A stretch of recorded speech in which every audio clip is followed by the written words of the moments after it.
함께 사도신경으로 우리 신앙을 고백합니다. 전능하사 천지를 만드신 하나님 아버지를 내가 믿사오며 그 외아들 우리 주 예수 그리스도를 믿사오니 이는 성령으로 잉태하사 동정녀 마리아에게 나시고 본디오 빌라도에게 고난을 받으사 십자가에 못 박혀 죽으시고 장사한 지 사흘 만에 죽은 자 가운데서 다시 살아나시며 하늘에 오르사 전능하신 하나님 우편에 앉아 계시다가 저리로서 산 자와 죽은 자를 심판하러 오시리라. 성령을 믿사오며 거룩한 공예와 성도가 서로 교통하는 것과 죄를 사하여 주시는 것과 몸이 다시 사는 것과 영원히 사는 것을 믿사옵나이다. 아멘. 오늘 찬송 305장입니다. 찬송 305장 나 같은 죄인 살리신,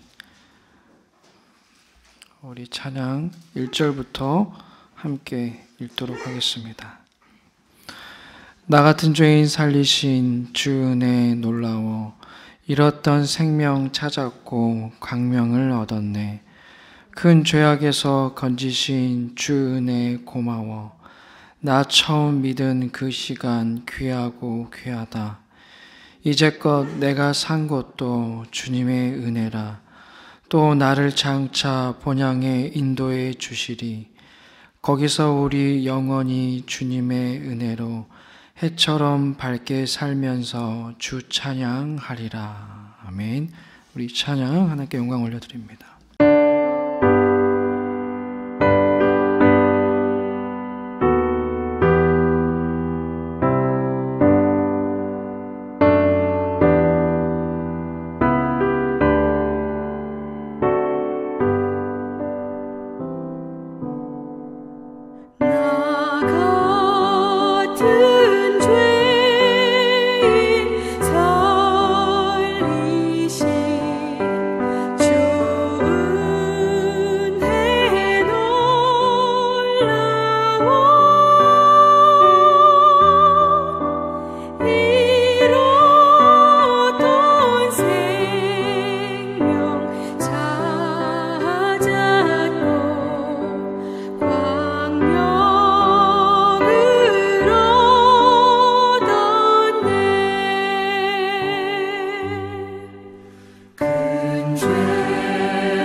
주신 하나님의 말씀은 에베소서 1장 3절 말씀입니다. 에베소서 1장 3절 한 절 말씀을 함께 읽도록 하겠습니다. 에베소서 1장 3절 말씀 함께 읽습니다. 찬송하리로다. 하나님 곧 우리 주 예수 그리스도의 아버지께서 그리스도 안에서 하늘에 속한 모든 신령한 복을 우리에게 주시되. 아멘. 오늘 우리가 함께 읽은 이 에베소서는 여러분도 잘 아시겠지만 이 바울 서신서 가운데 또 하나이죠. 에베소서 역시 다른 바울 서신서와 같이 이 에베소 교회를 향한 또 에베소 교인들을 향한 그 따뜻한 마음을 또 엿볼 수가 있습니다. 그런데 에베소서는 바울이 쓴 다른 서신서와는 조금은 좀 다른 부분이 있습니다. 어떤 부분이 다르냐면은 다른 서신서는 바울이 편지를 쓸 수밖에 없을 정도의 어떤 갈등 상황이나 어떤 문제적인 요소들이 있었는데요. 이 에베소서 같은 경우에는 그런 부분들이 없다는 것입니다. 어제 우리가 함께 읽었던 갈라디아서 같은 경우만 봐도 그 교회 안에 할례나 또 율법 준수에 관련하여서 유대인 그리스도인들과의 그런 갈등의 요소들이 너무 심화되어서 바울이 이 갈라디아서를 쓸 수밖에 없었다는 것을 우리가 또 배웠을 것입니다. 이처럼 다른 서신서에는 그런 갈등의 요소들, 문제 요소들이 있어서 편지를 쓸 수밖에 없었는데 에베소서에서는 그런 어떤 문제나 갈등이 보이지가 않습니다. 거기에 대한 내용이 언급되어 있지는 않습니다. 하지만 그렇다고 해서 아예 문제가 없었던 것은 아닙니다. 그 교회 안에서도 문제도 있었고 갈등도 있었지만 바울은 그런 것보다는 다른 것에 더 주목을 하였습니다. 바로 그리스도인으로 산다는 것이 무엇인지에 대해서, 거기에 대해서 바울은 더 주목하였습니다. 그래서 에베소서는 다른 어떤 서신서보다 이 그리스도인이 되는 것의 의미, 정말 그리스도인이 된다는 것이 무엇인지를 잘 요약해 주고 있습니다. 이 땅 가운데 그리스도인이라면 어떻게 살아가야 되는지, 하나님께서 원하시고 바라시고 또 기대하시는 그리스도인의 모습이 무엇인지를 오늘 우리는 에베소서를 통해서 바르게 이해할 수 있습니다. 그리고 이와 관련해서 우리는 오늘 말씀을 통하여서 두 가지 사실을 깨닫게 됩니다. 첫 번째는 그리스도인은 예수 그리스도 안에 속한 자라는 것입니다. 한번 좀 이 시간 따라해 볼까요? 그리스도인은 예수 그리스도 안에 속한 자이다. 네. 다시 한번 우리 3절 말씀을 읽어볼까요? 오늘 보면 한 절 말씀이죠. 함께 읽습니다. 찬송하리로다. 하나님 곧 우리 주 예수 그리스도의 아버지께서 그리스도 안에서 하늘에 속한 모든 신령한 복을 우리에게 주시되. 자, 그리스도인은 무엇보다도 예수 그리스도 안에 속한 자입니다. 그리스도 안에서라는 이 표현은요, 사도 바울이 정말 즐겨 사용하였던 신학적인 표현인데, 모든 서신서를 다 통틀어서 이 그리스도 안에서라는 표현은 한 160회 정도가 사용되었다고 하고요. 또 오늘 우리가 함께 읽은 에베소서 말씀에서도 이 그리스도 안에서라는 표현은 36회 이상이나 표현되었다고 합니다. 자, 그럼 이렇게 사도 바울이 그리스도 안에서라는 이 신학적인 표현을 즐겨 사용한 이유가 무엇 때문일까요? 참된 그리스도인이라면, 또 참된 성도라면 그리스도 예수 안에 있어야 된다, 그리스도 예수 안에서 벗어나면 안 된다라는 것을 강조하기 위해서였습니다. 그리고 오늘 본문에 나와 있듯이 하늘에 속한 모든 신령한 복을 우리가 얻기 위해서는 바로 이 그리스도 안에 있어야 하기 때문입니다. 이 하늘에 속한 모든 신령한 복이 무엇인지는 잠시 후에 살펴볼 텐데요. 어찌됐든 이 사도 바울은 그리스도인이라면은 예수 그리스도 안에 있어야만 하고, 또 그렇게 해야지만이, 거기 안에 거하는 자만이 하늘에 속한 모든 신령한 복을 얻을 수가 있다라는 것을 강조하고 있습니다. 정말 사도 바울이 이렇게 그리스도 안에서, 그리스도 안에 있어야 된다, 그리스도 안에만 거해야 된다라는 것을 이렇게 강조하는 이유에 대해서 우리가 좀 이해하려면은 그 당시 배경을 좀 이해할 필요가 있을 것 같아요. 당시 에베소 교회에는 다른 신들을 섬기다가 회심한 그리스도인들이 있었습니다. 그 교회를 구성하는 구성원들을 보면은 다른 종교를 믿다가 다른 이방신들을 섬기다가 회심한 그리스도인이 있었는데, 그들은 회심하기 전에는 별이나 별자리를 관찰하면서 자신들의 운명을 점쳤다고 합니다. 그런 점성술에 관심이 많았습니다. 거기에 심취해 있었다고 합니다. 또 당시에는 다른 여러 신들을 섬기는 게 하나의 유행처럼 번져 있었습니다. 하나의 신을 믿는 것이 아니라 여러 신들을 섬기고 또 그렇게 따르는 것이 유행처럼 번져 있었습니다. 이런 이교적인 문화 요소들은 이제 막 회심해서 예수 그리스도를 믿는 이 초신자들에게는 분명한 신앙적인 걸림돌이었을 것입니다. 그런 상황 가운데서 사도 바울은 이 이방인 초신자들에게 참된 신은, 유일한 신은 오직 하나님 한 분뿐이시며 다른 신에게서는 결코 구원이나 또 참된 생명을 얻을 수 없기에 오직 예수 그리스도 안에만 거해야 된다라는 것을 그렇게 힘주어서 강조한 것입니다. 우리가 너무나 잘 아는 말씀인 내가 곧 길이요 진리요 생명이니 나로 말미암지 않고서는 아버지께로 올 자가 없느니라, 이 말씀을 사도 바울은 증거한 것입니다. 사랑하는 여러분, 다른 종교와는 다르게 우리 기독교는 예수 그리스도 밖에서는 어떤 구원이나 생명을 얻을 수가 없다라고 말하는 종교이죠. 우리는 그 고백 가운데 그 믿음 위에 세워진 교회입니다.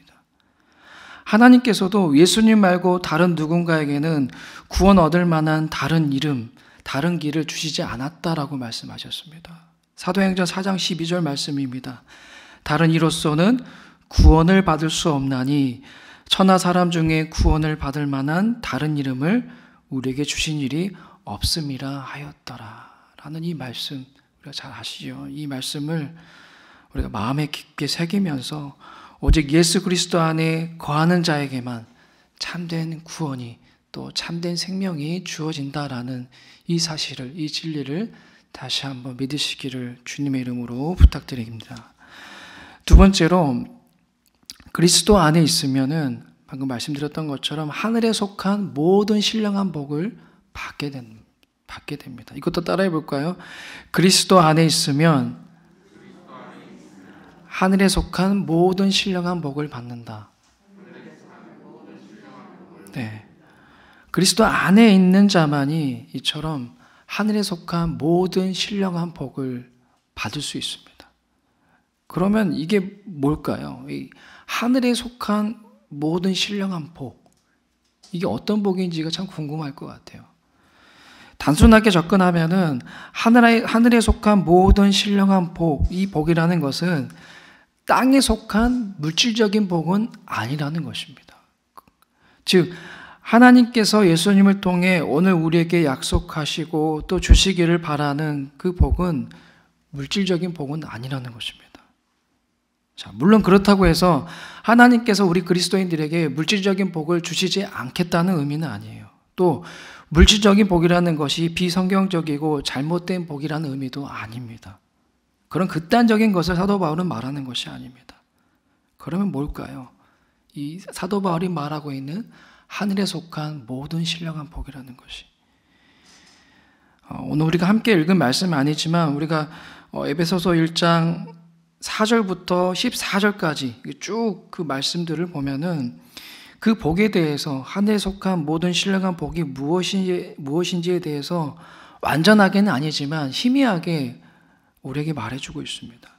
자, 그 복에 대해서 간략하게 말씀드리면, 우리에게 허락된 하늘에 속한 모든 신령한 복이라는 것은 우리를 창세전에 택하셔서 우리를 하나님 앞에서 거룩하고 흠이 없는 사람으로 하나님의 자녀로 삼아 주신 것이고, 온 피조물이 예수님 앞에 꿇어 엎드려 경배하는 그 하나님의 때를, 하나님의 나라가 임하게 되는, 이 땅 가운데 임하는 그 날을 소망 가운데 바라볼 수 있도록 약속하신 성령님을 우리에게 주신 것입니다. 이게 바로 예수 그리스도 안에서 우리에게 약속된 하늘에 속한 모든 신령한 복인 것입니다. 제가 간략하게 말씀드리긴 했지만 어떻습니까? 이러한 복을, 지금 제가 방금 말씀드린 이러한 복을 여러분들은 기쁨으로 여기고 계십니까? 나 같은 부족한 죄인, 오늘 함께 찬양도 불렀지만 나 같은 부족한 죄인을 하나님의 자녀 삼아 주신 것, 하나님의 은혜 가운데 자녀 삼아 주신 것이 정말 여러분들에게는 진정한 복이십니까? 제가 이 말씀을 준비하면서 아내가 물어보더라고요. 하늘에 속한 모든 신령한 복이 뭘까라고 물어봤을 때 하나님의 자녀가 된 것이 진정한 복이야 라고 말을 했는데, 막 그렇게 고개를 심하게 끄덕이지 않길래 삼성그룹 회장의 자녀가 되는 게 그러면 복일까? 라고 하니까 네, 물론 그 복도 복이겠지만 우리에게 진짜 신령한, 하늘에 속한 신령한 복이라는 것은 나 같은 부족한 죄인을 하나님 나라의 자녀 삼아 주신 것이 진정한 복인 줄로 믿습니다. 또 장차 임할 그 하나님의 나라를 바라보며 그 나라의 백성이 되는 것을 소망할 수 있도록 성령님을 우리에게 허락하신 것도 우리에게 참된 복인 줄로 믿습니다. 여러분들이 정말 이런 하늘의 복이 이 땅에 속한 그 어떤 복보다 내가 정말 소중하게 여기고 있는지를 한번 여러분 각자에게 물어보셨으면 좋겠습니다. 내가 정말 이 땅에 주어지는 복보다, 이 땅에 속한 그런 물질적인 복보다 하늘에 속한 그런 신령한 복을 더 사모하고 있는지 한번 스스로에게 질문해 보셨으면 좋겠어요. 어쩌면은 이 질문에 우리 모두는 완전히 자유로울 수는 없을 것입니다. 저는 100% 저는 물질적인 복보다 하늘의 복이 더 좋습니다라고 자신 있어 하는 분들은 별로 없을 것 같아요. 우리는 흔들립니다. 그때마다. 고백은 하지만 그렇게 살아가기를 바라고 원하지만 순간순간 흔들릴 때가 너무나도 많습니다. 여전히 우리는 이 땅에 속한 물질에, 이 현세적인 것들에 얽매여 있습니다. 때로는 우리의 신앙의 목적이라는 것도 하늘의 신령한 복을 향하여서 나아가는 것이 맞는 건데, 그게 참된 목적이 되어야 되는 것인데, 때로는 땅에 속한 복을 더 누리기 위하여서 더 애쓸 때도 있습니다. 어쩌면은 우리 인간이라는 존재 자체가 흙이라는 물질로 이루어져서 우리 본성도 하늘보다는 땅을 향하고 눈에 보이지 않는 것보다는 눈에 보이는 것에 더 집착하는지도 모르겠습니다. 하지만 진정한 그리스도인은, 참된 하나님의 자녀는 영원하지 못한 것들을 바라보는 자가 아니라, 그것들을 기뻐하고 소망하는 자가 아니라 영원한 하늘의 신령한 복을 바라보는 자이고, 또 그것을 기뻐하며 또 그것을 소망하고 그것으로 인해 감격하는 자임을 다시 한번 믿으시기를 바랍니다. 우리 그리스도인은 두 다리에는 땅에 속해 있습니다.